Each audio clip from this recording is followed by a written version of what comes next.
بسم اللہ الرحمن الرحیم۔ بخاری کے نام پر غیر مقلد علماء کا جھوٹ۔ غیر مقلد علماء بخاری کے نام پر کس طرح دھوکہ دیتے ہیں اور کس طرح جھوٹ بولتے ہیں، اس کا ایک نمونہ ملاحظہ فرمائیں۔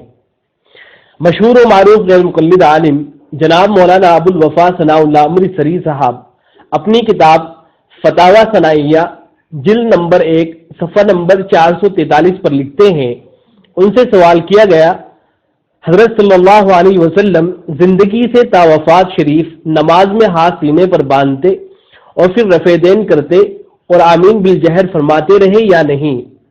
وہ جواب میں لکھتے ہیں، سینے پر ہاتھ باندھنے اور رفع دین کرنے کی روایات بخاری اور مسلم اور ان کی شروع میں بکثرت ہیں، یعنی سینے پر ہاتھ باندھنے کی احادیث بخاری اور مسلم میں بہت زیادہ ہیں۔ یہ انہوں نے صراحت کے ساتھ بخاری اور مسلم پر جھوٹ بولا ہے، اس لیے کہ بخاری اور مسلم میں بہت زیادہ سینے پر ہاتھ باندھنے کی احادیث تو دور کی بات، ایک حدیث بھی سینے پر ہاتھ باندھنے کی بخاری اور مسلم میں نہیں ہے۔ ایک حدیث بھی نہیں دکھائی جا سکتی ہے بخاری اور مسلم سے کہ جس میں سینے کا لفظ موجود ہو۔ غیر مقلد علماء نے اپنی اس روش کو آج تک ختم نہیں کیا ہے، وہ آج بھی صحیح بخاری کے نام پر امت مسلمہ کو دھوکہ دے رہے ہیں۔ ایک اور نمونہ ملاحظہ فرمائیں، جناب قاری شعیب احمد میر محمدی کی تقریر ملاحظہ فرمائیں۔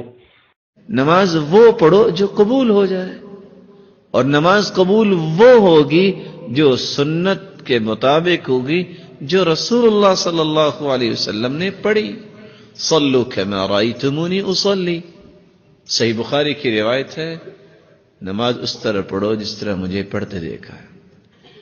اور صحیح بخاری کی روایت ہے، کان اذا قام الى الصلاة کبر، جب نماز کے لیے اللہ اکبر اللہ کے رسول صلی اللہ علیہ وسلم کھڑا ہونا چاہتے تو کہتے اللہ اکبر ورفع یدیہ حذو منکبیہ، اور اپنے دونوں مبارک ہاتھوں کو اپنے کندھوں کے برابر لے آتے۔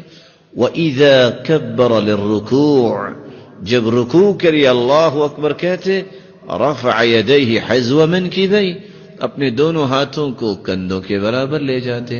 وَإِذَا رَفَعَ رَأْسَهُ مِنَ الرُّكُوعِ، جب رکوع سے اپنا سر مبارک اٹھانا چاہتے رفع یدیہ حذو منکبیہ، دونوں ہاتھوں کو کندھوں کے برابر لے جاتے۔ وَإِذَا قَامَ مِنَ الرَّكْعَتَيْنِ، جب دو رکعتوں کے بعد تیسری رکعت کے لیے اپنا سر مبارک اٹھاتے تو کیا کرتے؟ رفع یدیہ حذو منکبیہ، اپنے دونوں ہاتھوں کو کندھوں کے برابر لے جاتے۔ اور پہلی مرتبہ جب وہ اللہ اکبر کہتے ثم یشد بہما علی صدری، اپنے دونوں ہاتھوں کو صدری کس پہ باندھتے؟ صدر کس کو کہتے ہیں؟ آپ عربی پڑھے ہوئے ہیں سب لوگ، اتنا کامن لفظ ہے، صدر کس کو کہتے ہیں؟ سینے کو۔ اور سینہ کہاں ہے؟ ہاتھ کے اشارے سے اس کو بیان بھی تو کیا جا سکتا ہے نا۔ سینہ کس کو کہتے ہیں؟ آج کل تو کہ خاصے ملٹی پرپز آگے ہیں، ہو سکتا ہے کہ کوئی کسی کا سینہ نیچے بھی چلا گیا ہو سکتا ہے نا۔ ان کے لباس، رومال اور بولنے کے عربی انداز سے دھوکہ نہ کھائیں۔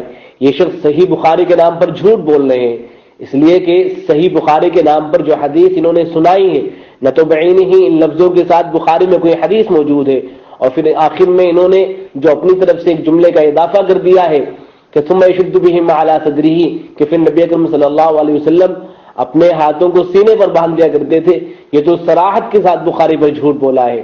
یہ بالکل جھوٹ ہے جو بخاری کے اوپر بولا گیا ہے، بخاری میں اس طرح کا کوئی لفظ موجود نہیں ہے۔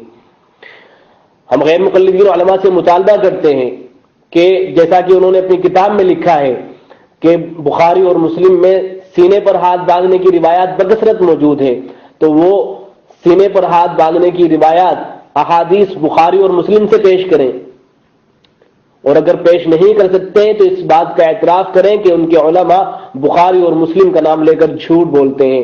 اسی طریقے سے قاری شعیب احمد میر محمدی سے ہمارا مطالبہ یہ ہے کہ جو حدیث انہوں نے سنائی ہے یا تو وہ حدیث بخاری سے دکھلائیں، اور اگر نہیں دکھلا سکتے ہیں اور انشاءاللہ العزیز دکھلا بھی نہیں سکیں گے تو پھر وہ اپنی غلطی کا اعتراف کریں، سرعام اپنی غلطی کا اعتراف کریں تاکہ وہ لوگ جو ان کے اوپر آنکھیں بند کر کے اعتماد کر لیتے ہیں وہ ان کے دھوکے سے محفوظ رہ سکیں۔